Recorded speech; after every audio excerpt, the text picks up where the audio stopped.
This morning we had a magnitude 5.6 earthquake up near Ukiah in Redwood Valley.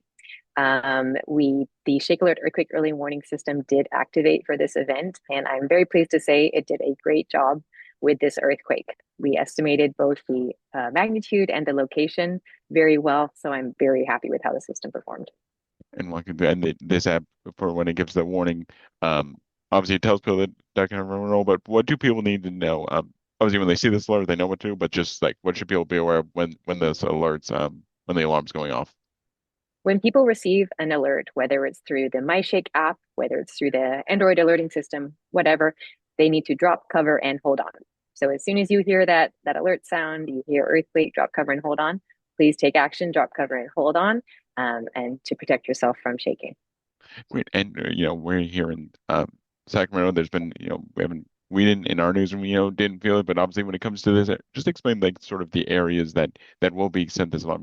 Why was someone in Sacramento, receiving this Shake Alert app that happened in Mendocino County? Right. So earthquake waves travel a really long way for a big earthquake. And in this case, it was a magnitude 5.6 earthquake. The ShakeAlert system alerts for at least a magnitude 4.5 event. So that's the threshold. So it surpassed that. And we alert out to an area where we expect people will experience weak shaking.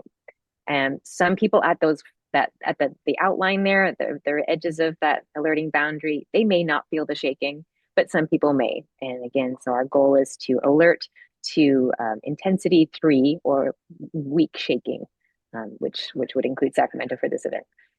And you mentioned earlier that this was a success for the Mindshake. Can you speak a little more about that? Why was this seen as a success, and what should people like, take away from this experience with the app? The earthquake early warning system works really, really quickly. We are using just a couple of seconds of data to estimate the location and the magnitude of an earthquake. Everything's working really, really fast.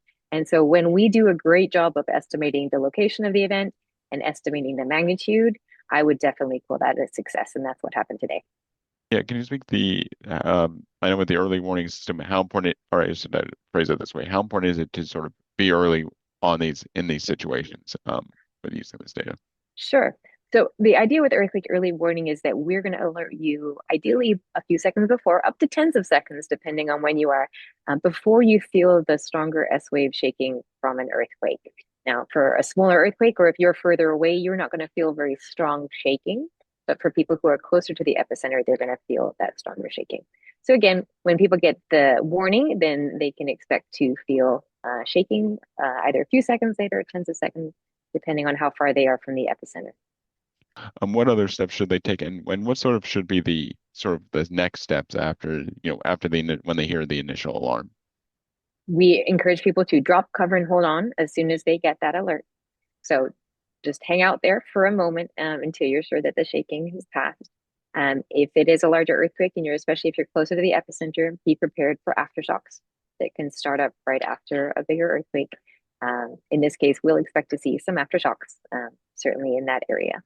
Um, there when it comes to situations like this, when you had, obviously had success here, what do you guys do when do you go back and say, you know, I guess what's the next step for you when it comes to these earthquakes and how you can take this experience and apply it, moving forward?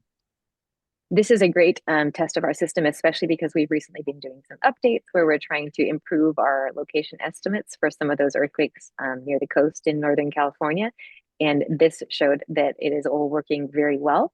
So that's great. So I'm working on a report that I'm writing up, and we'll pass that along to everybody so they can see how well the system performs. Right? Is there anything I didn't ask you that you think people should be aware of, or just anything you want to mention about this situation?